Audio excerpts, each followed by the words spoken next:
Est-il véritablement possible qu'une civilisation vieille de plus de 6000 ans ait possédé une technologie que nous peinons encore à comprendre aujourd'hui? Et si les tablettes d'argile enfouies dans le sable mésopotamien ne contenaient pas seulement des mythes, mais des notices techniques décrivant des procédés microscopiques? Cette question, aussi dérangeante soit-elle, mérite que l'on s'y attarde. Imaginez un instant. Nous sommes dans les années 1990, quelque part dans les montagnes de l'Oural, en Russie. Des géologues effectuent des relevés de routine dans une région reculée, cherchant des gisements d'or. Leurs instruments détectent quelque chose d'inhabituel dans les sédiments. Ils creusent, tamisent, analysent, et là, sous leurs yeux, apparaissent des objets qui n'auraient jamais dû exister. Des spirales microscopiques, certaines mesurant à peine 3 micromètres de diamètre. Pour vous donner une idée de cette échelle, un cheveu humain mesure environ 70 micromètres. Ces spirales sont donc 20 fois plus fines qu'un cheveu. Elles sont composées de tungstène, de molybdène et de cuivre, des métaux dont le point de fusion dépasse les 3000 degrés Celsius. Les analyses stratigraphiques situent ces objets dans des couches géologiques datant de 20 000 à 300 000 ans. Officiellement, l'humanité de cette époque chassait le mammouth avec des lances en silex. Officiellement. On nous a toujours enseigné que la technologie avance de manière linéaire, que chaque génération surpasse la précédente, que nous sommes le sommet de l'évolution technique humaine.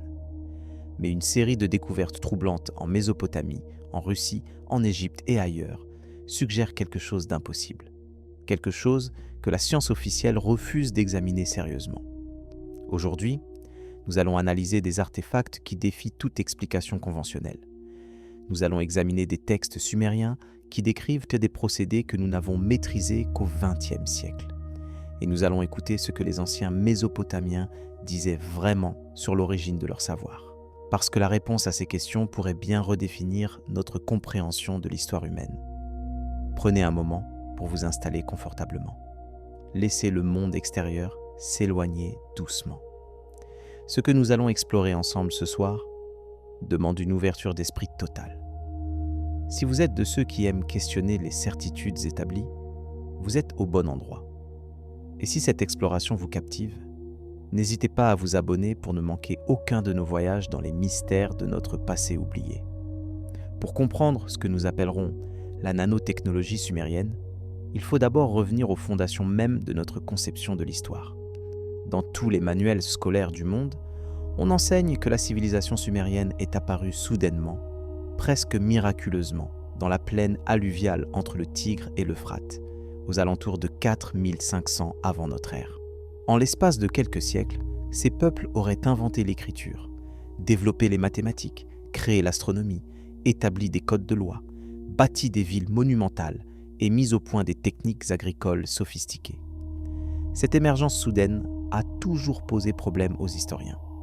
Comment un peuple passe-t-il du stade de chasseur-cueilleur à celui de bâtisseur de ziggurats en quelques générations seulement? La réponse officielle invoque généralement le génie humain, les conditions climatiques favorables du croissant fertile, ou simplement le hasard de l'évolution culturelle. Mais cette réponse ne satisfait pas tout le monde. Voici ce qui dérange véritablement. Dans les textes sumériens les plus anciens, ceux gravés sur des tablettes d'argile il y a plus de 5 millénaires, les scribes eux-mêmes semblaient perplexes quant à l'origine de leur savoir. Ils ne prétendaient pas avoir inventé quoi que ce soit. Au contraire, ils affirmaient catégoriquement que tout leur venait des Anunnaki, ces êtres descendus du ciel qui leur auraient transmis les arts de la civilisation. Pendant longtemps, les chercheurs ont considéré ces récits comme de simples mythes, des histoires inventées pour expliquer l'inexplicable. Mais à mesure que les archéologues découvrent de nouveaux artefacts en Mésopotamie, à mesure que les scientifiques analysent ces objets avec des technologies modernes, une image troublante commence à émerger. Une image qui suggère que les Sumériens possédaient effectivement des connaissances et des capacités techniques qui dépassent de loin ce que nous leur attribuons. Commençons par examiner ce que l'on appelle communément la pile de Bagdad. En 1936, un archéologue allemand du nom de Wilhelm König fouillait les ruines d'un village parthe près de Bagdad lorsqu'il tomba sur un objet extraordinaire. Il s'agissait d'un pot en terre cuite d'environ 15 cm de hauteur, contenant un cylindre de cuivre et une tige de fer. Le cylindre était scellé au fond avec du bitume, une substance naturelle imperméable. Koenig reconnut immédiatement la configuration. C'était, à ses yeux, une pile électrique primitive. Si l'on remplissait le pot d'un électrolyte acide, comme du vinaigre ou du jus de citron, l'ensemble produirait un courant électrique d'environ 1 volt. Des expériences menées dans les années suivantes confirmèrent cette hypothèse. La pile de Bagdad fonctionnait réellement. Officiellement, l'électricité n'a été découverte qu'au XVIIIe siècle par Benjamin Franklin et développée par Alessandro Volta au début du XIXe siècle. Alors, comment expliquer qu'un peuple du 1er siècle avant notre ère, voire plus ancien selon certaines datations, possédait une telle technologie? Les sceptiques avancent que cet objet servait peut-être à stocker des parchemins sacrés, ou qu'il s'agissait simplement d'une coïncidence de forme. Mais cette explication ignore plusieurs faits troublants. Premièrement, des traces de dorure à l'or ont été retrouvées sur des bijoux de la même période et de la même région. L'électrolyse est justement la méthode moderne pour dorer des objets métalliques. Deuxièmement, plusieurs piles similaires ont été découvertes depuis, suggérant qu'il ne s'agissait pas d'un cas isolé, mais d'une technologie répandue. Troisièmement, et c'est peut-être le plus fascinant, des textes cunéiformes sumériens mentionnent des procédés de dorure qui semblent décrire exactement ce processus électrochimique. Les traductions de ces textes parlent de bains de lumière, de métaux qui changent de couleur par l'action d'eau spéciale, et d'objets qui absorbent l'or sans être fondus. Ces descriptions correspondent précisément au processus d'électrodéposition. Mais la pile de Bagdad n'est que la pointe de l'iceberg. Car si les anciens Mésopotamiens maîtrisaient l'électricité, même sous une forme primitive, cela ouvre la porte à des questions bien plus profondes. Que faisaient-ils avec cette électricité? Et jusqu'où allait réellement leur compréhension des phénomènes physiques? C'est ici que nous entrons dans le domaine de ce que certains chercheurs appellent la nanotechnologie antique. Le terme peut sembler anachronique, voire absurde. Comment une civilisation de l'âge du bronze pourrait-elle avoir manipulé la matière à l'échelle nanométrique? Et pourtant, les preuves s'accumulent. Revenons aux spirales microscopiques de l'Oural, dont nous avons parlé au début. Ces objets, découverts dans les années 90, ont été analysés par plusieurs laboratoires indépendants en Russie, en Finlande et en France. Les conclusions sont unanimes. Il s'agit d'objets manufacturés, pas de formation naturelle. La régularité de leur spirale, la pureté des métaux utilisés et surtout la précision de leur fabrication excluent toute origine géologique naturelle. Certains chercheurs ont suggéré qu'il pourrait s'agir de débris d'une fusée ou d'un satellite tombé dans la région. Mais l'analyse stratigraphique contredit formellement cette hypothèse. Ces objets étaient enfouis dans des couches de sédiments vieilles de plusieurs dizaines de milliers d'années. Bien avant le début de l'ère spatiale, bien avant même l'apparition de l'Homo sapiens moderne dans la région. Officiellement, ces artefacts restent non expliqués. Ils sont rangés dans la catégorie des objets hors contexte, ces découvertes archéologiques qui ne correspondent à aucun schéma historique connu et que la science préfère ignorer plutôt que d'admettre son incapacité à les expliquer. Mais si nous relions ces spirales au texte sumérien, une image commence à se former. Les tablettes cunéiformes parlent de serviteurs des dieux, des êtres créés artificiellement pour effectuer des tâches pénibles. Ces êtres, appelés Lulu dans certains textes, auraient été façonnés à partir d'argile et de sang divin par un procédé que les traducteurs ont longtemps interprété comme une simple métaphore mythologique. Pourtant, une lecture plus littérale de ces textes révèle des détails troublants. Les scribes décrivent des chambres stériles où le processus de création avait lieu. Ils parlent de bassins d'eau pure, de mélanges précis de substances et de récipients spéciaux qui conservaient les essences nécessaires. Ils mentionnent même des instruments permettant de voir l'invisible, des outils pour travailler ce qui échappe à l'œil nu. Pendant des décennies, les assyriologues ont traduit ces passages comme des descriptions poétiques de rituels religieux.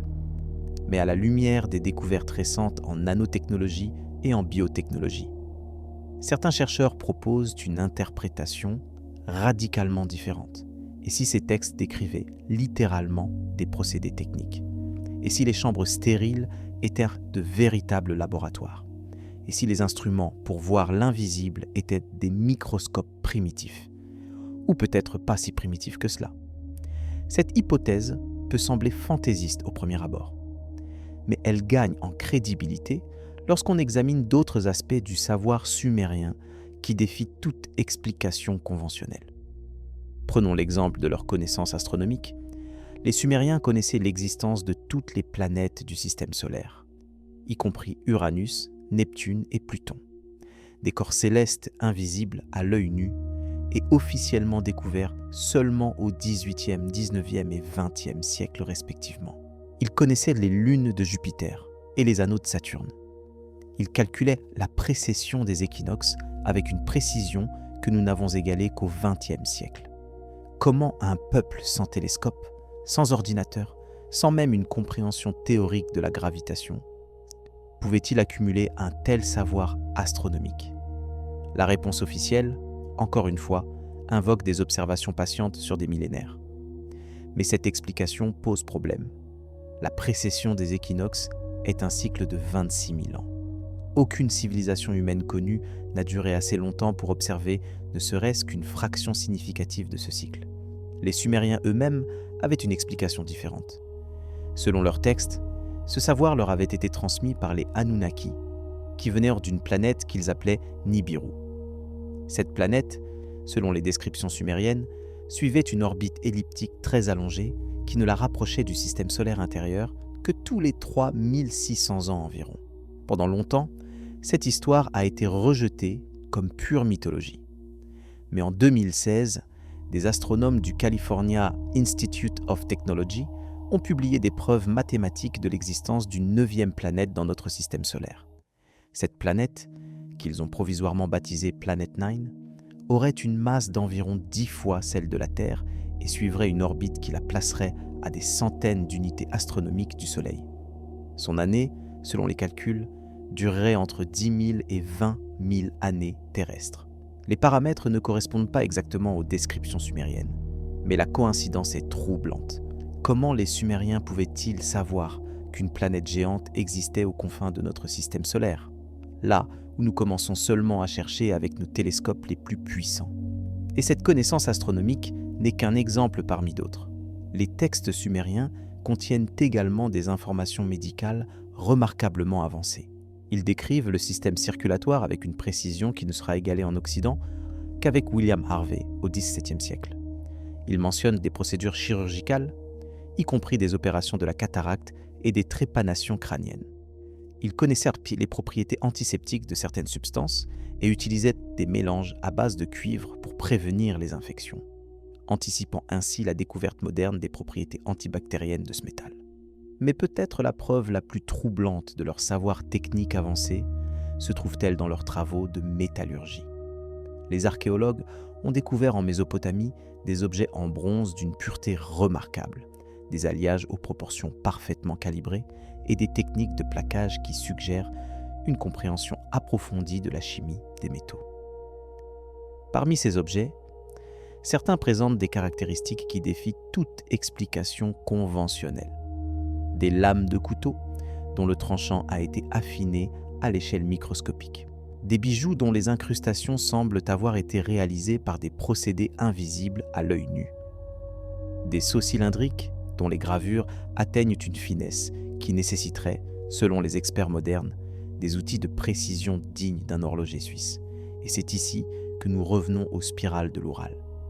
Car si ces objets microscopiques ne sont pas des débris modernes tombés par accident dans des couches géologiques anciennes, s'ils sont réellement le produit d'une technologie antique, alors nous devons accepter une conclusion vertigineuse. Une civilisation possédant une technologie nanométrique a existé sur Terre bien avant l'émergence de notre propre civilisation. Et les Sumériens, avec leur apparition soudaine et leur savoir inexplicable, pourraient être les héritiers de cette technologie perdue. Bien sûr, cette hypothèse soulève autant de questions qu'elle en résout. Qui étaient ces prédécesseurs technologiquement avancés? D'où venaient-ils? Où sont-ils partis? Et pourquoi n'avons-nous pas retrouvé plus de traces de leur passage? Pour tenter de répondre à ces questions, nous devons examiner d'autres preuves. Des preuves géologiques qui suggèrent que notre planète a connu des bouleversements cataclysmiques effaçant une grande partie du passé. Des preuves mythologiques qui conservent peut-être le souvenir déformé d'événements réels. Et des preuves archéologiques qui continuent d'émerger du sable mésopotamien, défiant notre compréhension de l'histoire. La science moderne nous a habitués à penser en termes de progrès linéaire. Chaque génération surpasse la précédente. Nous marchons vers un futur toujours plus brillant, toujours plus technologique. Mais cette vision ignore une possibilité troublante, celle que nous ne soyons pas les premiers à atteindre ce niveau de développement, celle que d'autres avant nous aient gravi les mêmes échelons, peut-être même les aient dépassés avant de disparaître dans les brumes du temps. Les Sumériens savaient quelque chose que nous avons oublié. Leurs textes sont explicites à ce sujet. Ils parlent d'un temps avant le déluge, une époque où les dieux marchaient parmi les hommes et partagèrent leur savoir. Ils énumèrent des dynasties royales antédiluviennes dont les règnes duraient des dizaines de milliers d'années. Ils décrivent des villes, aujourd'hui englouties sous les eaux du golfe Persique, des métropoles dont les ruines attendent peut-être encore d'être découvertes sous les sédiments marins. Nous avons tendance à rejeter ces récits comme des exagérations mythologiques, mais que se passerait-il si nous les prenions au sérieux ? Que se passerait-il si, au lieu de chercher des explications qui correspondent à notre vision du monde, nous laissions les preuves nous guider vers des conclusions inconfortables ? C'est cette exploration que nous allons poursuivre ensemble, en examinant les artefacts physiques qui défient notre technologie actuelle, en analysant les données scientifiques qui contredisent le récit historique officiel, et en écoutant les voix des anciens, ces scribes sumériens qui ont consigné sur l'argile des vérités que nous commençons seulement à entrevoir. Car la vérité sur notre passé est peut-être bien plus étrange, bien plus merveilleuse et bien plus terrifiante que tout ce que nous avons imaginé.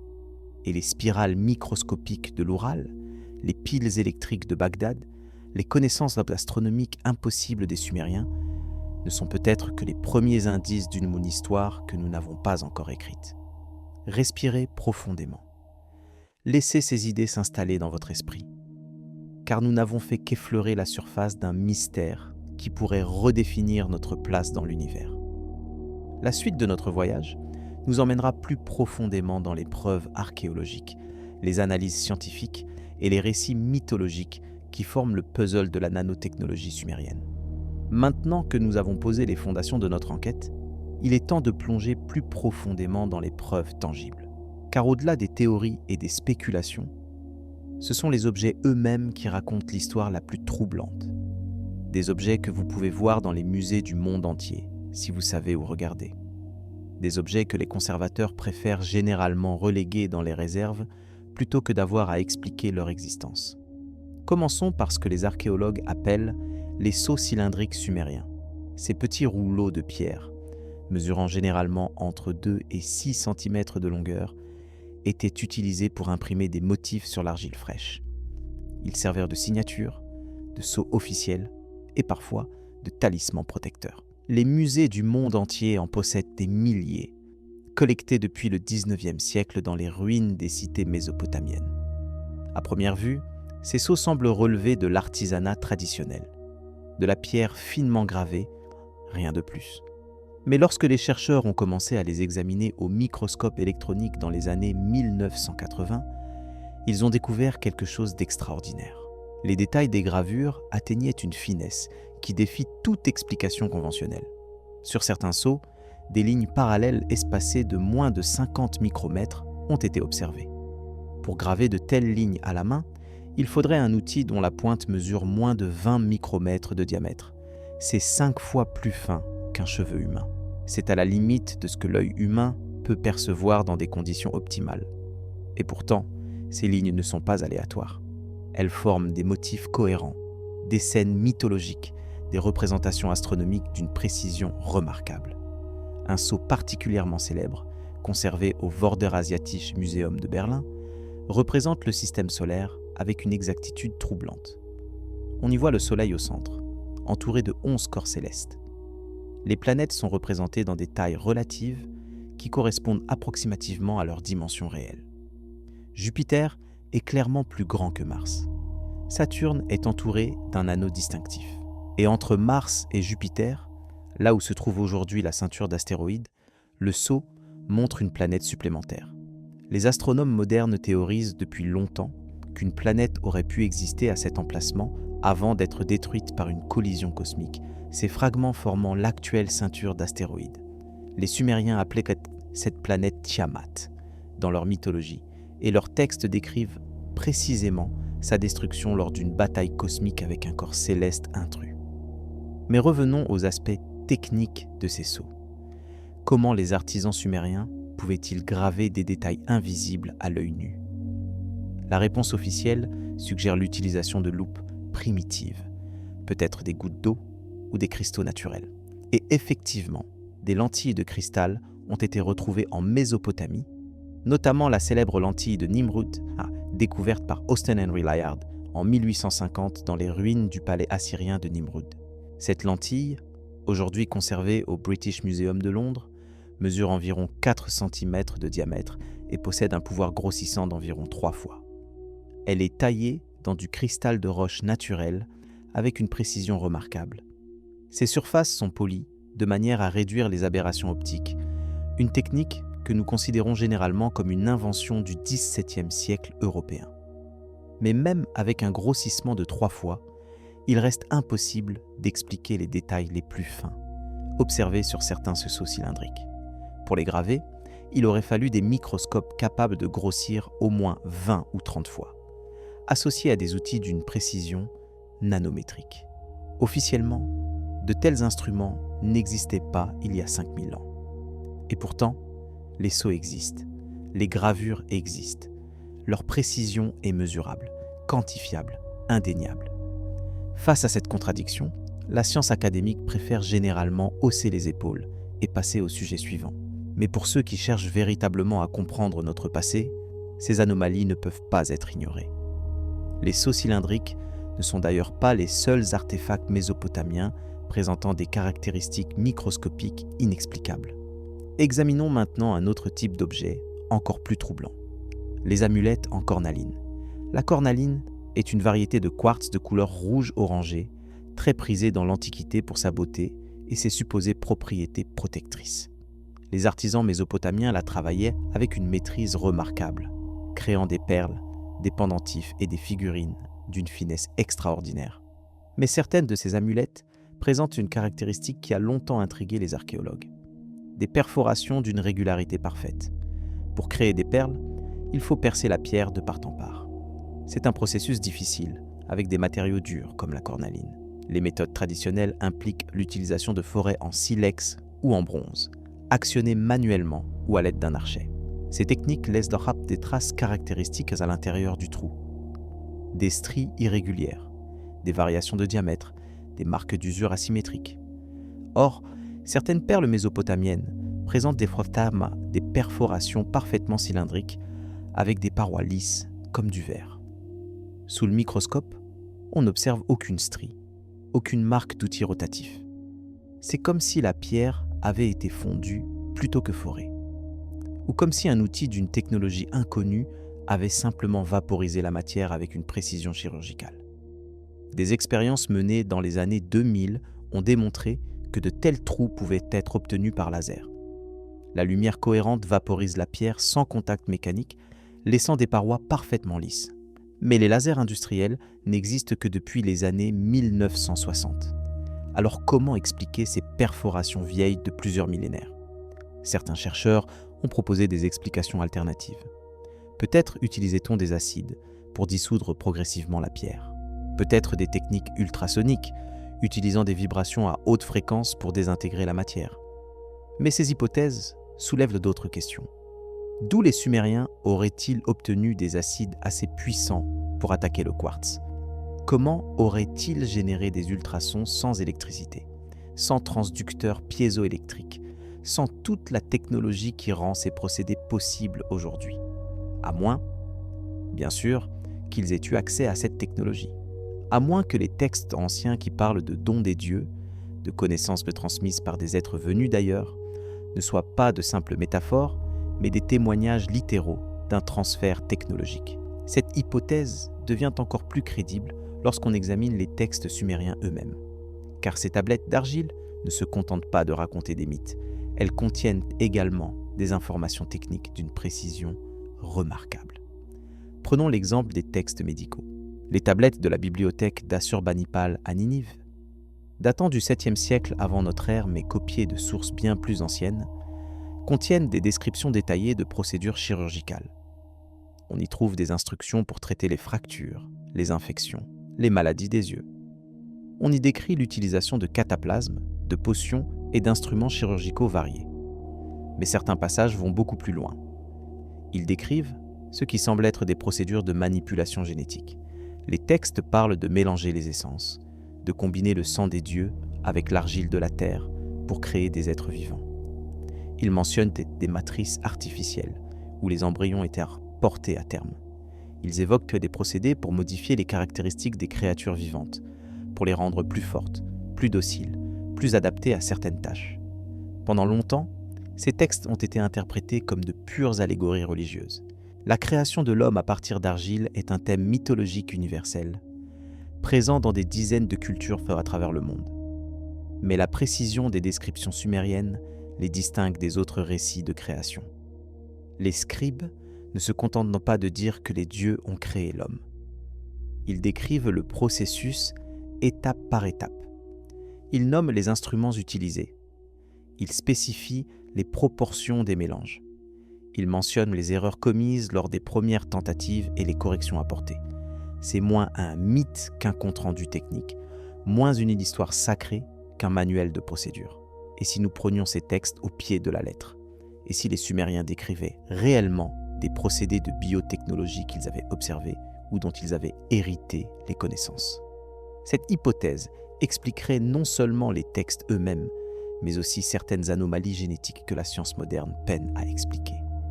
Parlons un instant de l'ADN humain. Notre génome contient environ 23 000 gènes, organisés sur 46 chromosomes. C'est nettement moins que ce que les scientifiques attendaient avant le séquençage complet du génome humain en 2003. Un grain de riz possède plus de gènes que nous. Un ver de terre également. Cette découverte a surpris les biologistes, qui s'attendaient à ce que la complexité de l'organisme humain soit reflétée dans un génome plus vaste. Mais la vraie surprise est venue de l'analyse détaillée de notre ADN. Environ 8% de notre génome est constitué de séquences virales, des fragments d'anciens virus qui se sont intégrés à l'ADN de nos ancêtres au fil de l'évolution. Une grande partie de notre génome, environ 98% selon certaines estimations, ne code pour aucune protéine connue. On l'a longtemps appelé ADN poubelle, considérant qu'il s'agissait de déchets évolutifs sans fonction. Mais des recherches récentes ont montré que cet ADN non codant joue en fait des rôles cruciaux dans la régulation de l'expression génétique.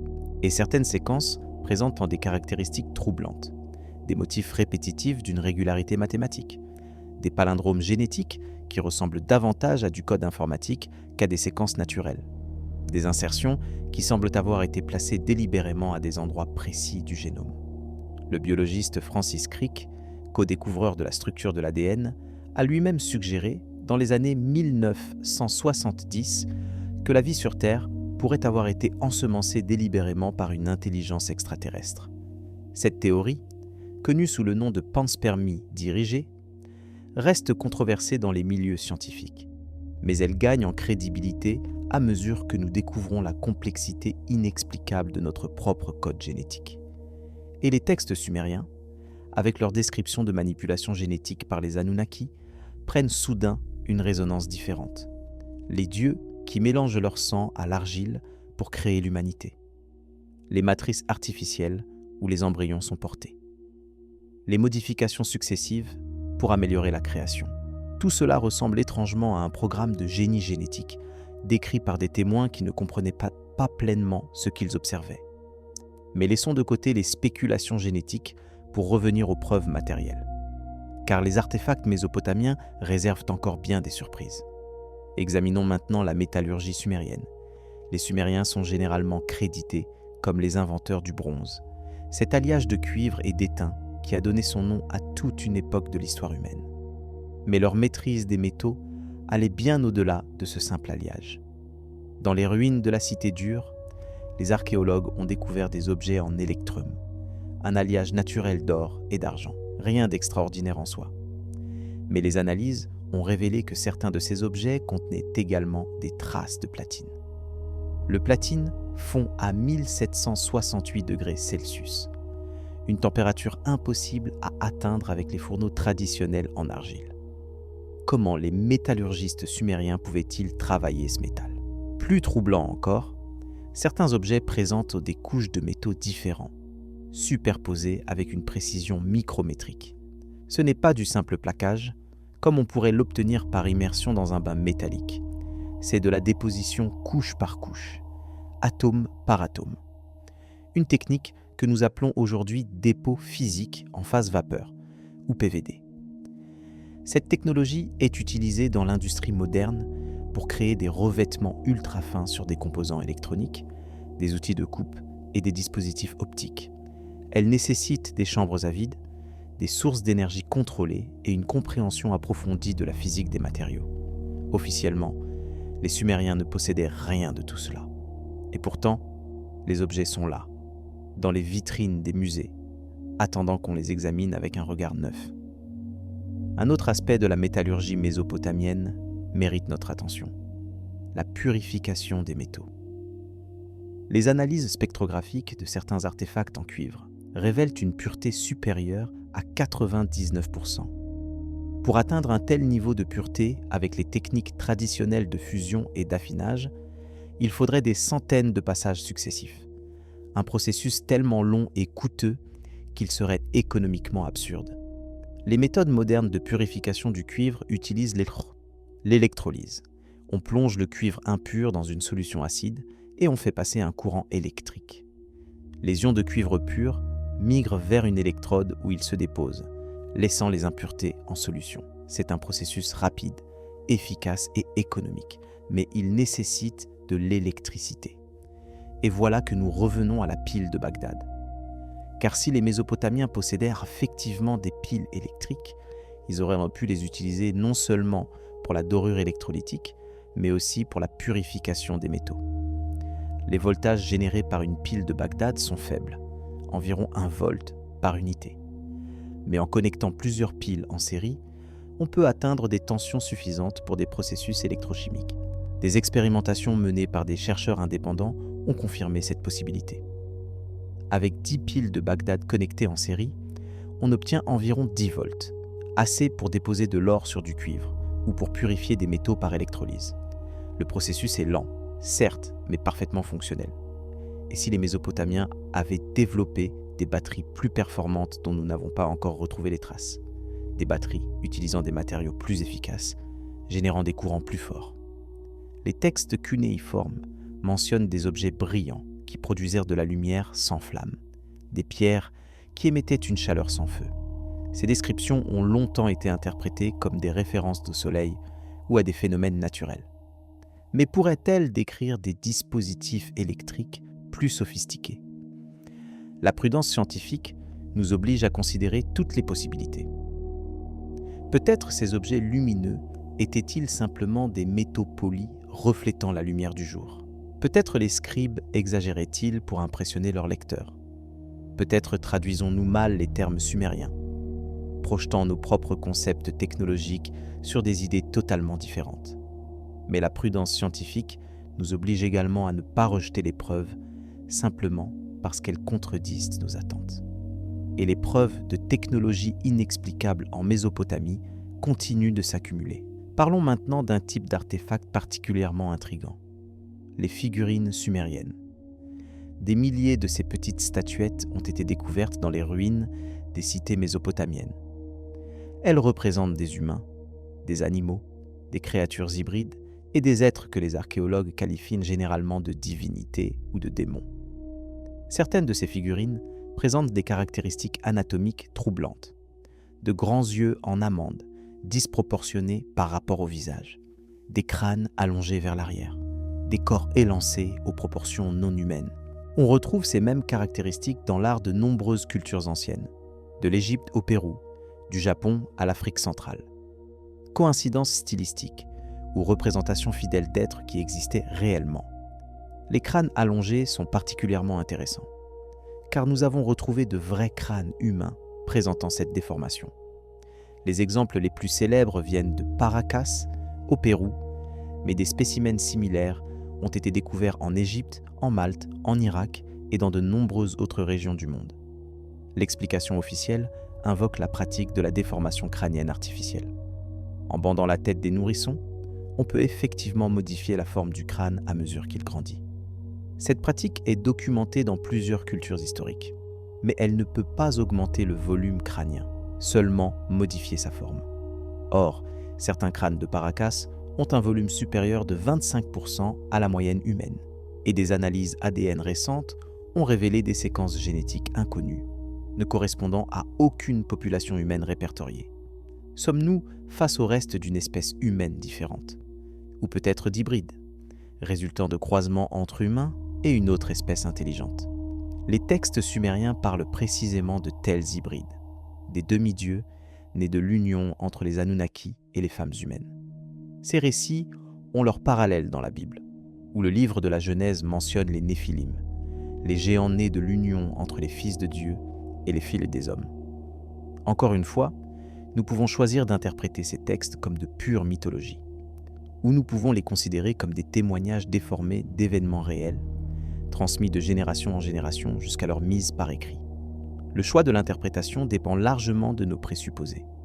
Mais les preuves physiques, les crânes, les figurines, les artefacts impossibles sont là pour nous rappeler que notre compréhension du passé est peut-être incomplète. Respirons un instant. Laissons ces informations se déposer dans notre esprit comme le limon du Tigre et de l'Euphrate se déposait autrefois dans la plaine mésopotamienne, couche après couche, construisant lentement un nouveau paysage.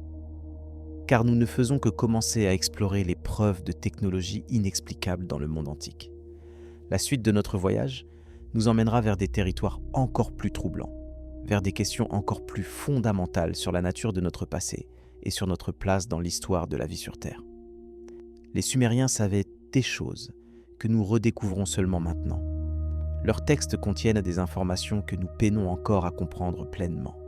Leurs artefacts défient nos catégories et nos explications. Et quelque part, dans les musées poussiéreux ou les réserves oubliées, d'autres preuves attendent peut-être d'être reconnues pour ce qu'elles sont vraiment, les vestiges d'une technologie qui n'aurait pas dû exister. Nous avons jusqu'ici examiné des objets physiques, des artefacts que l'on peut toucher, mesurer, analyser. Mais pour comprendre véritablement l'énigme de la nanotechnologie sumérienne, nous devons maintenant nous tourner vers une autre catégorie de preuves. Des preuves moins tangibles peut-être, mais tout aussi significatives. Je parle de la science elle-même, de ce que la géologie, la climatologie et la physique nous révèlent sur les conditions qui régnaient sur Terre il y a des millénaires, et de la façon dont ces données scientifiques s'accordent, ou non, avec le récit historique officiel. Commençons par une question fondamentale.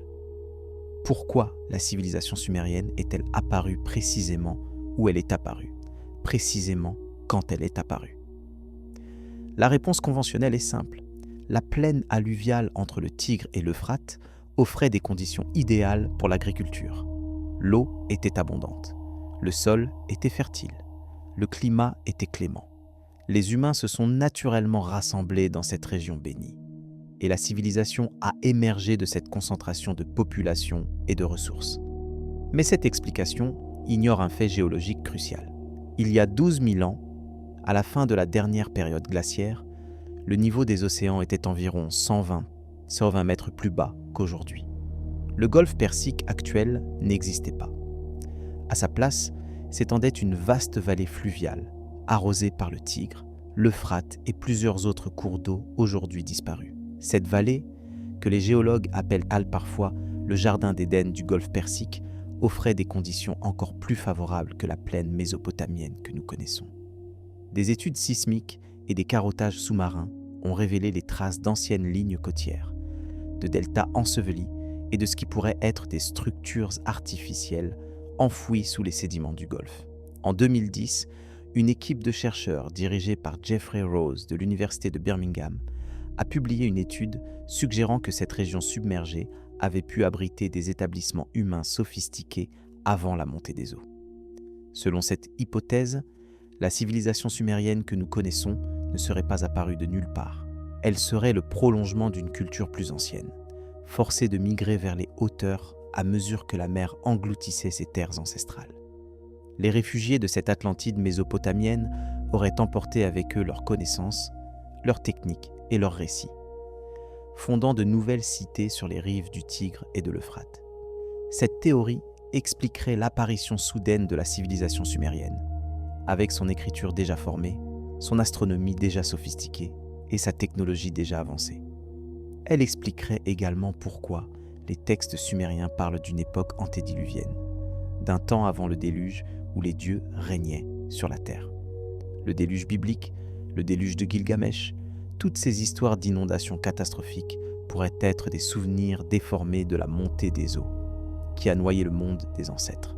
Mais cette théorie soulève aussi une question troublante. Si une civilisation avancée existait dans le golfe Persique avant la montée des eaux, jusqu'où remontait-elle dans le temps?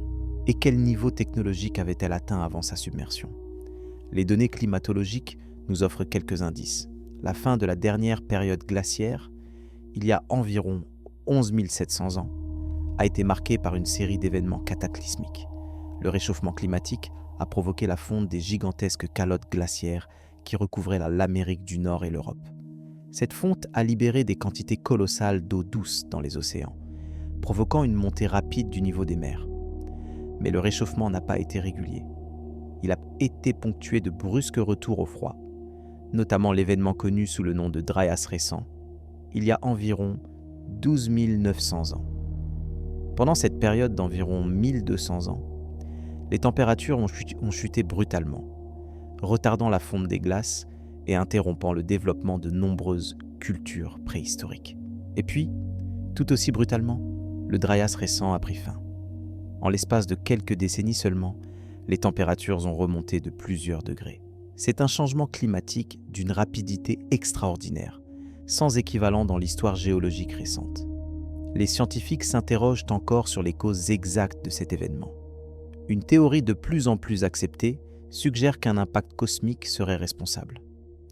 Des traces de nanodiamants, de microsphères de carbone et de couches de suie ont été retrouvées dans des sédiments datant de cette époque, sur plusieurs continents. Ces indices suggèrent qu'un ou plusieurs objets extraterrestres, peut-être des fragments de comètes, auraient frappé la Terre il y a environ 12 900 ans, provoquant des incendies généralisés, des tsunamis dévastateurs et un bref mais intense hiver d'impact. Cette hypothèse de l'impact du Dryas récent reste controversée, mais si elle est correcte, elle aurait des implications profondes pour notre compréhension de l'histoire humaine. Un tel cataclysme aurait pu effacer en quelques heures les traces d'une civilisation avancée, ne laissant que des fragments dispersés et des souvenirs traumatiques transmis de génération en génération.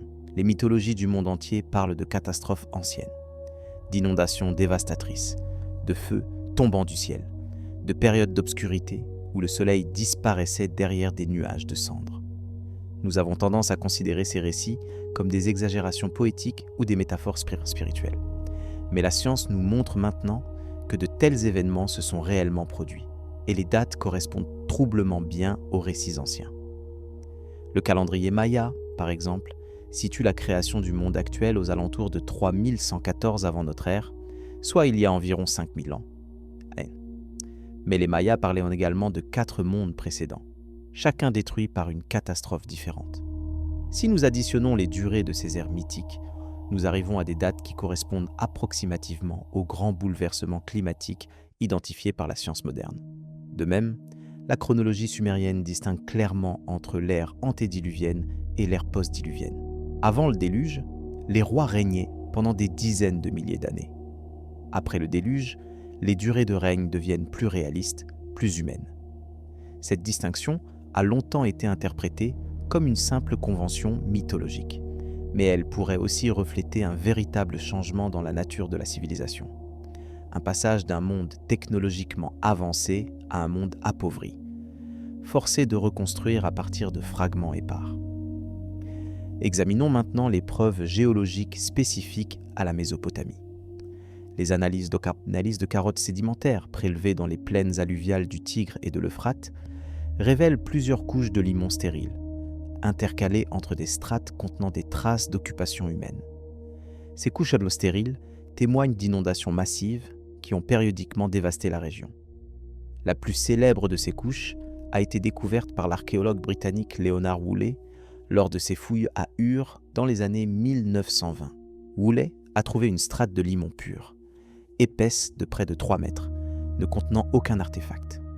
Sous cette couche, les fouilles ont révélé les traces d'une civilisation plus ancienne, avec une poterie et des outils d'un style différent. Woolley a immédiatement interprété cette découverte comme la preuve archéologique du déluge biblique. Des études plus récentes ont nuancé cette interprétation. La couche d'inondation d'Ur ne date que d'environ 2900 avant notre ère, trop récente pour correspondre au déluge mythique. Et des couches similaires retrouvées dans d'autres sites mésopotamiens datent d'époques différentes, suggérant des inondations locales plutôt qu'un cataclysme universel. Mais l'absence d'une couche d'inondation unique ne signifie pas que le déluge n'a jamais eu lieu.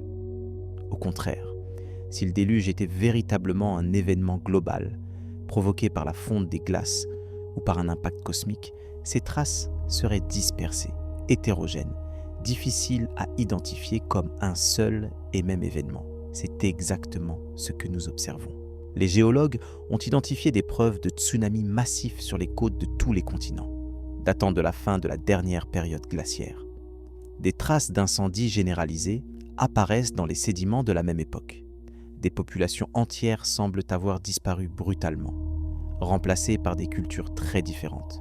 Tout cela s'accorde avec le récit d'un cataclysme global qui aurait mis fin à un monde et inauguré un nouveau cycle. Et c'est dans ce contexte que les preuves de nanotechnologie antique prennent tout leur sens. Car si une civilisation avancée a effectivement existé avant le déluge, ses vestiges seraient éparpillés et fragmentés. Nous ne trouverions pas des usines intactes ou des bibliothèques préservées. Nous trouverions des anomalies, des objets qui ne correspondent à aucune époque connue, des connaissances orphelines, transmises sans leur contexte, des technologies survivantes maintenues par des prêtres ou des artisans sans compréhension réelle de leurs principes. C'est exactement ce que nous trouvons en Mésopotamie, les piles de Bagdad, les sceaux microscopiquement gravés, les alliages impossibles, les textes décrivant des procédés que nous comprenons à peine aujourd'hui.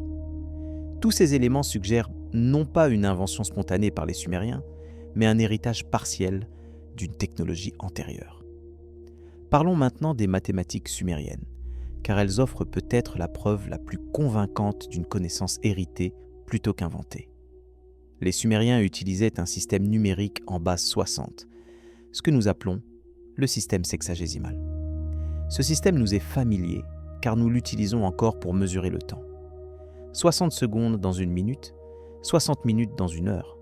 Et pour mesurer les angles, 360 degrés dans un cercle. Mais pourquoi 60 ? Ce nombre semble arbitraire à première vue. Le système décimal, basé sur nos 10 doigts, paraît bien plus naturel. Pourtant, le système sexagésimal possède des propriétés mathématiques remarquables. 60 est divisible par 1, 2, 3, 4, 5, 6, 10, 12, 15, 20, 30 et 60. C'est le plus petit nombre divisible par tous les entiers de 1 à 6. Cette propriété rend les calculs fractionnaires beaucoup plus simples qu'en base 10. Les Sumériens connaissaient également le théorème de Pythagore, plus d'un millénaire avant la naissance du philosophe grec qui lui a donné son nom. Des tablettes mathématiques découvertes en Mésopotamie contiennent des listes de triplets pythagoriciens. Ces ensembles de 3 nombres entiers qui vérifient l'équation du carré de l'hypoténuse. La tablette la plus célèbre, connue sous le nom de Plimpton 322, date d'environ 1800 avant notre ère et contient 15 triplets pythagoriciens, organisés selon un schéma mathématique sophistiqué. Plus remarquable encore, les Sumériens calculèrent la racine carrée de 2 avec une précision de 6 décimales. Ils connaissaient le nombre pi et l'utilisèrent dans leurs calculs géométriques. Ils maîtrisaient l'algèbre quadratique et résolvaient des équations du second degré des siècles avant que les mathématiciens grecs n'abordent ces problèmes. Comment un peuple de l'âge du bronze a-t-il acquis une telle sophistication mathématique ? La réponse conventionnelle invoque des siècles d'observation et de calculs patients. Mais cette réponse ne satisfait pas entièrement, car les mathématiques sumériennes semblent surgir pleinement formés, sans les tâtonnements et les erreurs qui caractérisent normalement le développement d'une science. C'est comme si les Sumériens avaient hérité d'un corpus mathématique complet, qu'ils utilisaient et enseignaient sans nécessairement comprendre les principes fondamentaux qui le sous-tendaient. Un peu comme nous utilisons aujourd'hui des smartphones sans comprendre la physique quantique qui rend possible leurs processeurs. Cette hypothèse de l'héritage cognitif se renforce lorsqu'on examine l'astronomie sumérienne. Nous avons déjà mentionné leur connaissance du système solaire complet, mais les détails sont encore plus troublants. Les Sumériens divisaient le ciel en 12 constellations zodiacales, un système que nous utilisons encore aujourd'hui. Ils calculaient les cycles lunaires avec une précision qui ne sera égalée en Occident qu'avec l'invention du télescope. Ils prédisaient les éclipses solaires et lunaires des décennies à l'avance. Ils connaissaient la précession des équinoxes, ce lent balancement de l'axe terrestre qui déplace les constellations dans le ciel sur un cycle de 25 770 ans. Ce dernier point est particulièrement remarquable. La précession des équinoxes est un phénomène extrêmement lent, imperceptible à l'échelle d'une vie humaine. Pour le mesurer avec précision, il faudrait des observations astronomiques continues sur des milliers d'années, soigneusement documentées et transmises de génération en génération. Aucune civilisation connue n'a duré assez longtemps pour réaliser un tel programme d'observation. Et pourtant, les Sumériens connaissaient la précession. Ils l'utilisaient dans leurs calculs calendaires. Ils en parlèrent dans leurs textes comme d'un fait établi, pas comme d'une découverte récente. D'où tenaient-ils cette connaissance ? Une possibilité est qu'ils l'avaient héritée d'une civilisation antérieure, une civilisation assez ancienne et assez durable pour avoir observé une fraction significative du cycle précessionnel. Si cette civilisation avait existé pendant 10 000 ans ou plus, elle aurait eu le temps d'accumuler suffisamment de données pour calculer la durée complète du cycle. 10 000 ans.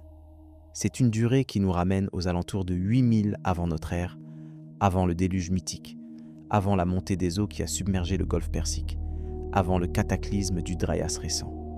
C'est la période où, selon les textes sumériens, les dieux régnaient sur la terre et gouvernèrent les cités antédiluviennes. Bien sûr, tout cela reste spéculatif. Nous ne pouvons pas prouver l'existence d'une civilisation prédiluvienne avancée simplement en analysant les connaissances sumériennes. Mais nous pouvons constater l'inadéquation flagrante entre ce que les Sumériens savaient et ce qu'ils auraient raisonnablement pu découvrir par eux-mêmes en quelques siècles. Et c'est ici que la question de la nanotechnologie reprend toute son importance. Car si les Sumériens ont hérité de connaissances mathématiques et astronomiques avancées, ils ont peut-être aussi hérité de technologies matérielles. Des techniques de fabrication transmises de maître à apprenti, de génération en génération, sans compréhension réelle des principes scientifiques impliqués.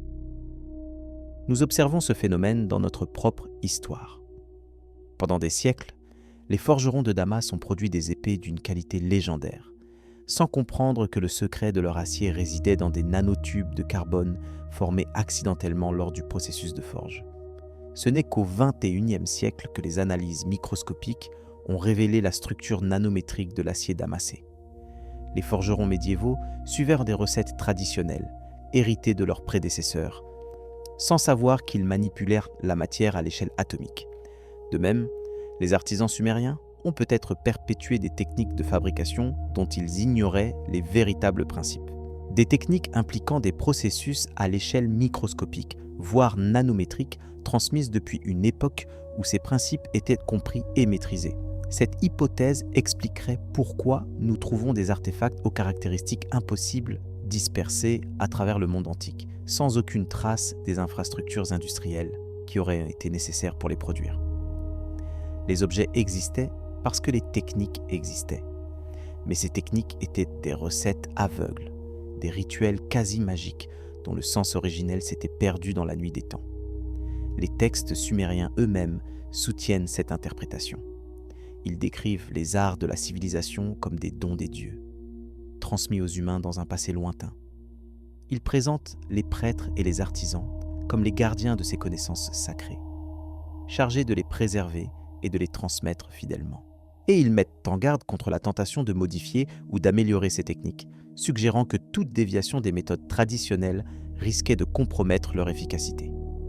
C'est exactement le comportement que nous attendrions d'une société qui préserve une technologie héritée sans la comprendre. La fidélité aux méthodes ancestrales devient une obligation religieuse. L'innovation est découragée, voire interdite. Et progressivement, au fil des siècles, les connaissances se dégradent, les techniques se perdent, et il ne reste que des fragments incompréhensibles d'un savoir autrefois complet. Respirons un moment et contemplons l'image qui se dessine. Une civilisation avancée, peut-être antérieure à l'histoire connue, maîtrisant des technologies que nous redécouvrons seulement aujourd'hui. Un cataclysme global, probablement lié à la fin de la dernière période glaciaire, détruisant cette civilisation et ne laissant que des survivants épars. Ces survivants transmettant leurs connaissances aux peuples qu'ils rencontrent, donnant naissance aux grandes civilisations de l'Antiquité. Et ces civilisations préservant ces connaissances sous forme de traditions religieuses et de techniques artisanales, sans comprendre leur véritable nature. Cette hypothèse n'est pas nouvelle. Elle a été proposée sous diverses formes par des auteurs comme Graham Hancock, Robert Schoch et bien d'autres. Elle reste controversée dans les milieux académiques, souvent rejetée sans examen sérieux. Mais les preuves continuent de s'accumuler. Et tôt ou tard, la science officielle devra affronter les questions qu'elle préfère, pour l'instant, ignorer. Dans la prochaine partie de notre exploration, nous examinerons les preuves mythologiques, car les textes anciens ne sont pas seulement des documents historiques, ils sont aussi des témoignages, des mémoires collectives, qui préservent peut-être le souvenir d'événements réels, déformés par des millénaires de transmission orale. Les Sumériens nous ont laissé des milliers de tablettes d'argile. Et sur ces tablettes, ils ont gravé des histoires qui résonnent étrangement avec les découvertes de la science moderne. Des histoires de dieux descendus du ciel, de technologies miraculeuses, de cataclysmes dévastateurs et de renaissance. Des histoires que nous avons peut-être tort de considérer comme de simples mythes. Nous avons parcouru ensemble un long chemin. Nous avons examiné des artefacts troublants, des données scientifiques inexplicables, des anomalies géologiques qui contredisent le récit officiel de l'histoire humaine. Mais il nous reste une dernière catégorie de preuves à explorer, peut-être la plus importante de toutes. Je parle des témoignages des anciens eux-mêmes, de ces récits gravés dans l'argile il y a des millénaires, que nous avons longtemps considérés comme de simples mythes, mais qui prennent aujourd'hui une résonance nouvelle et troublante, car les Sumériens n'étaient pas muets sur l'origine de leur savoir. Au contraire, ils en parlaient avec une précision remarquable. Ils nommaient leurs bienfaiteurs. Ils décrivaient leur technologie. Ils racontaient leur histoire. Et cette histoire, lue à la lumière des découvertes modernes, ressemble de moins en moins à un conte de fées et de plus en plus à un témoignage historique. Commençons par le récit le plus fondamental de la mythologie sumérienne, l'histoire de la création de l'humanité. Selon les textes, les dieux Anunnaki étaient venus sur Terre dans un passé très lointain, à la recherche de ressources minérales, principalement de l'or. Ces dieux n'étaient pas des êtres spirituels désincarnés. Ils avaient des corps physiques, ils mangeaient, buvaient, dormaient, ils se fatiguaient, et le travail dans les mines d'or les épuisait. Les textes décrivent une rébellion parmi les dieux mineurs, les Igigi, qui refusaient de continuer ce labeur pénible. Face à cette crise, le dieu Enki proposa une solution, créer une nouvelle espèce, un travailleur primitif capable d'assumer les tâches les plus ingrates. Ce travailleur serait façonné à partir de l'argile de la terre, animé par le sang d'un dieu sacrifié et porté dans les matrices des déesses mères. Le texte sumérien connu sous le nom d'Atrahasis décrit ce processus avec une précision troublante. Enki et la déesse Ninma travaillent dans une chambre spéciale appelée la maison de la chair. Ils mélangent de l'argile avec le sang du dieu Geshtu-e, spécifiquement choisi pour son intelligence. Ils façonnent 14 morceaux d'argile, 7 mâles et 7 femelles. Ces morceaux sont placés dans les matrices de 14 déesses porteuses. Et après une période de gestation, les premiers humains naissent.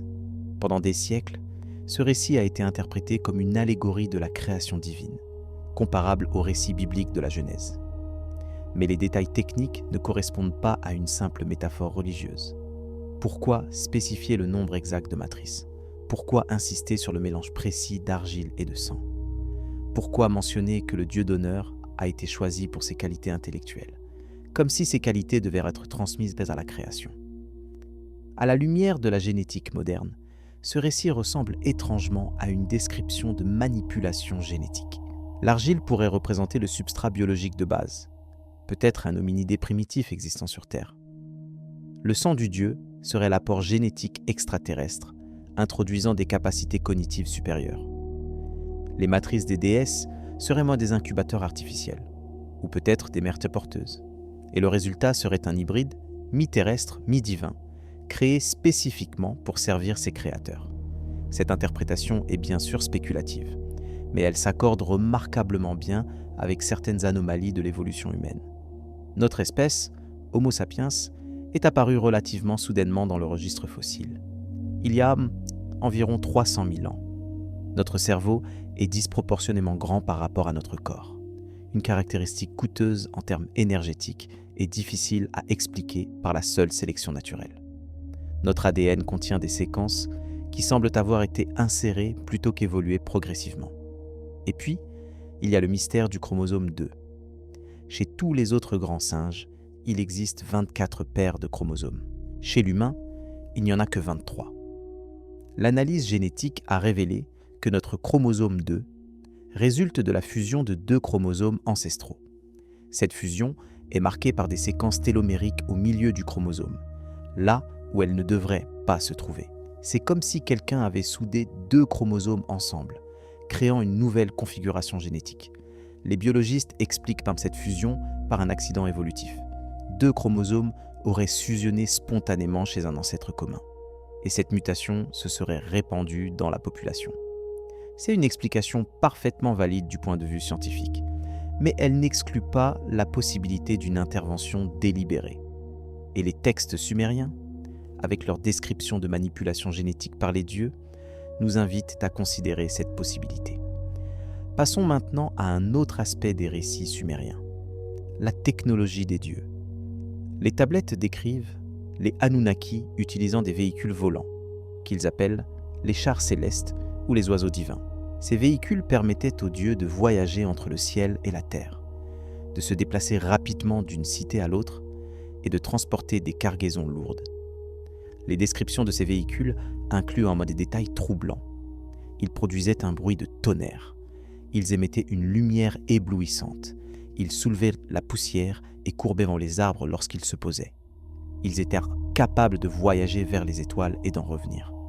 Toutes ces caractéristiques correspondent à ce que nous attendrions d'engins propulsés par une technologie avancée. Les sceptiques objectent que ces descriptions pourraient être des métaphores pour des phénomènes naturels, comme les orages ou les météores. C'est une objection légitime, mais elle ne tient pas compte de la cohérence des récits. Les véhicules célestes apparaissent dans des contextes narratifs précis. Ils sont pilotés par des individus nommés. Ils effectuent des missions spécifiques. Ils sont parfois endommagés et doivent être réparés. Ce ne sont pas des phénomènes naturels capricieux, mais des technologies fonctionnelles intégrées dans la vie quotidienne des dieux. Les textes mentionnent également des armes d'une puissance dévastatrice. L'épopée d'Héra décrit une guerre entre les dieux où des cités entières sont anéanties par des feux célestes. Les descriptions évoquent par des champignons de fumée montant vers le ciel, des vents brûlants qui tuent instantanément, des terres rendues stériles pour des générations. Ces descriptions ressemblent troublement aux témoignages des survivants d'Hiroshima et de Nagasaki. En 1947, le premier essai nucléaire de l'histoire a eu lieu à Alamogordo, au Nouveau-Mexique. Le sable du désert a été vitrifié par la chaleur intense de l'explosion, formant une substance verdâtre appelée trinitite. Or, des formations similaires de sable vitrifié ont été découvertes dans plusieurs régions du monde, notamment en Égypte, en Libye et en Inde. Certaines de ces formations datent de plusieurs milliers d'années. L'explication conventionnelle invoque des impacts de météorites ou des éclairs particulièrement puissants. Mais les caractéristiques de ces vers anciens ne correspondent pas toujours à ces phénomènes naturels. Et leur distribution géographique coïncide parfois avec les sites mentionnés dans les textes anciens, comme ayant été détruits par les armes des dieux. Dans la vallée de l'Indus, les ruines de Mohenjo-Daro présentent des anomalies troublantes. Certains squelettes découverts dans les rues semblent avoir été tués instantanément, figés dans leurs activités quotidiennes, comme les victimes de Pompéi. Mais il n'y a pas de volcan à proximité. Les briques de certains bâtiments sont vitrifiées sur une face, comme si elles avaient été exposées à une chaleur intense venant d'une direction précise. Et des niveaux de radioactivité anormalement élevés ont été mesurés dans certaines zones du site. Ces observations restent controversées. Les mesures de radioactivité ont été contestées par d'autres chercheurs. Les briques vitrifiées pourraient résulter d'incendies accidentels. Les squelettes pourraient être les victimes d'une épidémie plutôt que d'une catastrophe soudaine. Mais les coïncidences s'accumulent. Et les textes anciens de l'Inde, notamment le Mahabharata, décrivent des armes divines dont les effets correspondent exactement à ce que nous observons sur le terrain. Le Mahabharata parle du Brahmastra, une arme capable de détruire des armées entières en un instant. Il décrit des flèches de feu qui consument tout sur leur passage. Il mentionne des combattants dont la peau et les cheveux tombent après avoir été exposés à ces armes. Une description qui évoque le syndrome d'irradiation aiguë. Ces textes ont été rédigés il y a des milliers d'années, bien avant que l'humanité moderne ne découvre la fission nucléaire. Coïncidence, imagination poétique, ou souvenir déformé de technologies réelles, utilisées par des êtres que nos ancêtres appelaient des dieux. Revenons aux Sumériens et à leurs récits sur les Anunnaki. Ces êtres n'étaient pas présentés comme des entités spirituelles abstraites. Ils avaient des personnalités distinctes, des rivalités, des amours, des haines. Ils se disputèrent le pouvoir et les territoires.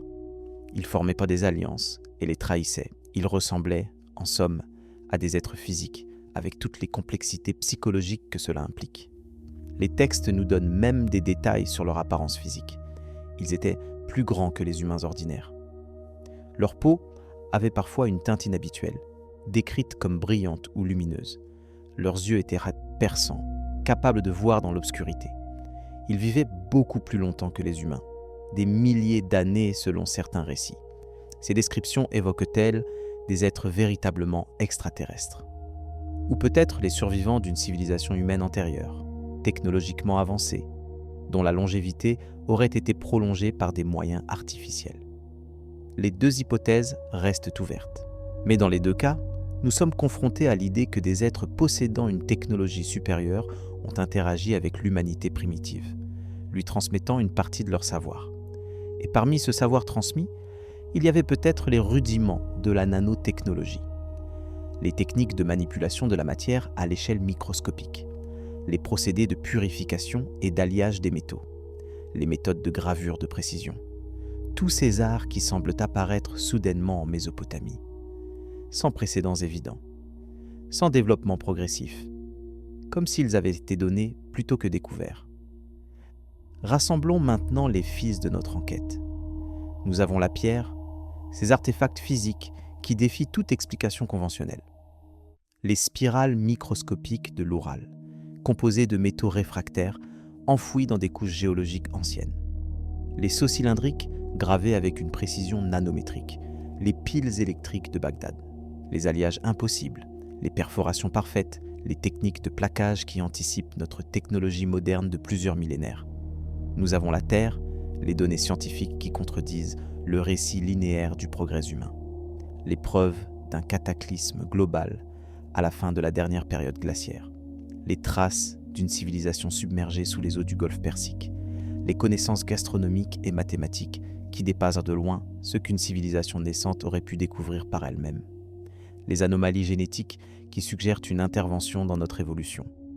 Et nous avons la mémoire, ces récits anciens qui prennent soudain un sens nouveau, les histoires de Dieu descendus du ciel, transmettant leur savoir aux humains, les descriptions de technologies merveilleuses, de véhicules volants, d'armes dévastatrices, les récits de création qui ressemblent à des procédures de génie génétique, les avertissements sur des catastrophes passées et peut-être futures. Lorsque nous assemblons ces trois types de preuves, l'image qui émerge est troublante. Elle suggère que notre histoire est incomplète, que des chapitres entiers ont été effacés par le temps, les catastrophes naturelles et peut-être la volonté délibérée d'oublier, que nous ne sommes peut-être pas les premiers à atteindre ce niveau de développement technologique et que les traces de nos prédécesseurs sont encore là, attendant d'être reconnues pour ce qu'elles sont. Bien sûr, cette image reste hypothétique. Nous ne pouvons pas prouver de manière définitive l'existence d'une civilisation antique avancée. Nous ne pouvons pas identifier avec certitude l'origine des technologies impossibles que nous trouvons dispersées à travers le monde antique. Nous ne pouvons pas savoir si les Anunnaki étaient des extraterrestres, des survivants d'une ère précédente, ou simplement des figures mythologiques inventées par l'imagination humaine.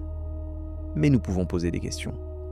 Et nous pouvons exiger des réponses honnêtes, même si ces réponses remettent en cause nos certitudes les plus profondes. La science officielle a tendance à ignorer les anomalies plutôt qu'à les affronter. Les artefacts qui ne correspondent à aucune catégorie connue sont relégués dans les réserves des musées. Les données qui contredisent dans le consensus sont rejetées comme des erreurs de mesure ou des contaminations.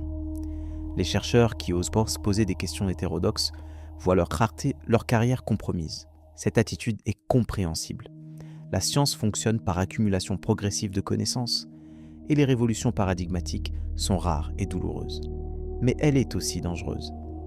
Car en refusant d'examiner les preuves gênantes, nous risquons de passer à côté de découvertes fondamentales sur notre propre passé et notre propre nature. Que se passerait-il si nous prenions au sérieux l'hypothèse d'une nanotechnologie antique ? Quelles questions devrions-nous poser ? Quelles recherches devrions-nous entreprendre ? Nous devrions peut-être examiner plus systématiquement les artefacts anciens avec les outils de la science moderne. Soumettre les objets suspects à des analyses microscopiques, spectrographiques, isotopiques. Chercher les signatures de processus de fabrication qui ne correspondent pas aux techniques traditionnelles. Documenter les anomalies au lieu de les ignorer. Nous devrions peut-être explorer les fonds marins avec plus d'attention. Le golfe Persique, la Méditerranée orientale, les plateaux continentaux du monde entier recèlent peut-être les vestiges de civilisations englouties. Les technologies de cartographie sous-marine ont fait d'énormes progrès ces dernières décennies. Il est temps de les utiliser pour chercher ce que nous avons peut-être manqué. Nous devrions peut-être relire les textes anciens avec un regard neuf. Non pas pour y chercher des confirmations de théories préconçues, mais pour laisser les textes nous guider vers des questions que nous n'avions pas pensé à poser. Les scribes sumériens ont consigné ce qu'ils savaient ou croyaient savoir. Leurs témoignages méritent d'être pris au sérieux, même s'ils contredisent nos attentes. Et peut-être surtout, devrions-nous cultiver l'humilité. L'humilité de reconnaître que notre compréhension du passé est fragmentaire et provisoire. L'humilité d'admettre que des civilisations antérieures ont pu accomplir des choses que nous peinons encore à comprendre. L'humilité d'accepter que nous ne sommes peut-être pas le sommet de l'évolution humaine, mais simplement un maillon dans une chaîne bien plus longue que nous ne l'imaginions. Les Sumériens savaient quelque chose que nous avons oublié. Leurs textes le disent clairement. Tout ce qu'ils possédaient, l'écriture, les mathématiques, l'astronomie, la médecine, les arts et les métiers, tout cela leur avait été donné par des êtres venus d'ailleurs. Ils ne prétendaient pas avoir inventé quoi que ce soit. Ils se voyaient comme les héritiers d'un savoir ancien, les gardiens d'une flamme qu'ils n'avaient pas allumée. Peut-être avaient-ils raison. Peut-être sommes-nous tous les héritiers de ce savoir ancien, sans le savoir. Peut-être les technologies que nous croyons inventées ne sont-elles que des redécouvertes, des souvenirs qui remontent lentement à la surface de notre conscience collective. Peut-être les spirales microscopiques de l'Oural et les sceaux gravés de Mésopotamie ne sont-ils que les premiers indices d'un héritage bien plus vaste, attendant d'être reconnu. Il y a une question qui me hante depuis le début de cette exploration. Si une civilisation avancée a réellement existé avant la nôtre, si elle possédait des technologies comparables ou supérieures aux nôtres, qu'est-ce qui l'a détruite ? Était-ce un cataclysme naturel, un astéroïde ou un changement climatique brutal ? Ou était-ce quelque chose de plus troublant ? Un effondrement interne, une guerre dévastatrice, un hubris technologique qui s'est retourné contre ses créateurs. Et si tel est le cas, sommes-nous condamnés à répéter leurs erreurs ? Les armes nucléaires que nous avons développées, les manipulations génétiques que nous commençons à maîtriser, les intelligences artificielles que nous créons, tout cela nous mène-t-il vers le même destin que nos prédécesseurs oubliés ? Les textes sumériens parlent de cycles, d'ères qui naissent, prospèrent et s'effondrent, de dieux qui viennent, enseignent et repartent, de cataclysmes qui effacent le monde ancien et préparent le terrain pour un monde nouveau. Cette vision cyclique du temps était partagée par de nombreuses cultures anciennes, des Mayas aux Hindous, des Égyptiens aux Grecs. Nous, modernes, préférons croire au progrès linéaire. Chaque génération surpasse la précédente. L'avenir est toujours plus brillant. Nous marchons vers la lumière. Mais cette croyance est peut-être une illusion réconfortante. Peut-être le temps est-il réellement cyclique. Peut-être les civilisations montent et tombent comme les vagues de l'océan. Et peut-être sommes-nous plus proches de la fin d'un cycle que du début. Je ne dis pas cela pour vous effrayer. Je dis cela pour vous inviter à la réflexion. Car si notre passé recèle des leçons que nous avons oubliées, il est urgent de les retrouver. Les spirales microscopiques de l'Oural, les piles de Bagdad, les sceaux gravés de Sumer, tous ces artefacts ne sont pas seulement des curiosités archéologiques, ce sont peut-être des messages de nos ancêtres, des avertissements, des invitations à regarder au-delà des apparences et à chercher la vérité cachée sous les couches du temps. Si vous avez apprécié ce voyage dans les mystères de la nanotechnologie sumérienne, je vous invite à poursuivre l'exploration. Abonnez-vous à notre chaîne pour ne manquer aucune de nos enquêtes sur les énigmes du passé. Partagez cette vidéo avec ceux qui, comme vous, cherchent à comprendre ce que l'histoire officielle ne nous dit pas.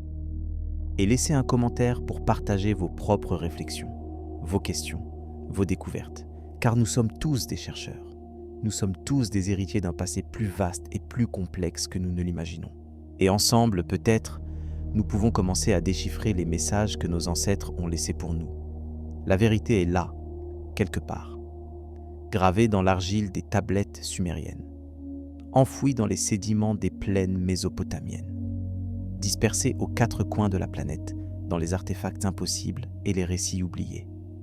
Il suffit de regarder avec des yeux neufs, de questionner les certitudes établies et d'oser imaginer que le monde est plus mystérieux que nous ne le croyons. Les Sumériens regardèrent les étoiles et y voyaient la demeure des dieux. Nous regardons les mêmes étoiles avec nos télescopes et y cherchons des signes de vie extraterrestres. Peut-être cherchons-nous au mauvais endroit. Peut-être les preuves que nous cherchons sont-elles ici, sous nos pieds, dans les vestiges d'un passé que nous avons oublié. Dormez bien, chers explorateurs, et que vos rêves vous emmènent vers des vérités que l'éveil ne peut pas atteindre. Car parfois, c'est dans le sommeil que les réponses nous trouvent. Quand l'esprit se libère des contraintes du quotidien, quand la mémoire ancestrale, enfouie au plus profond de nous, peut enfin remonter à la surface. Le passé n'est pas mort, il n'est même pas passé. Il vit en nous, dans nos gènes, dans nos mythes, dans nos rêves. Et un jour, peut-être, nous nous souviendrons enfin de qui nous sommes vraiment et d'où nous venons. En attendant, continuons à chercher, continuons à questionner, continuons à regarder au-delà des apparences, car c'est dans cette quête que réside notre humanité, cette soif de comprendre qui nous pousse depuis l'aube des temps, cette curiosité insatiable qui nous distingue peut-être de toutes les autres espèces de cette planète, ou peut-être pas. Peut-être cette curiosité nous a-t-elle été donnée, elle aussi, par ceux qui nous ont créés, par ceux qui nous observent encore, par ceux qui attendent peut-être que nous soyons prêts à recevoir la vérité complète sur notre origine et notre destinée. Les étoiles brillent au-dessus de nous, comme elles brillaient au-dessus des zigguras sumériennes il y a 5000 ans. Le temps passe, les empires s'effondrent, les civilisations disparaissent, mais les questions demeurent. Et tant qu'il y aura des êtres pour poser ces questions, l'humanité continuera sa quête, vers la vérité, vers les étoiles, vers elle-même. Bonne nuit et à bientôt pour de nouvelles explorations.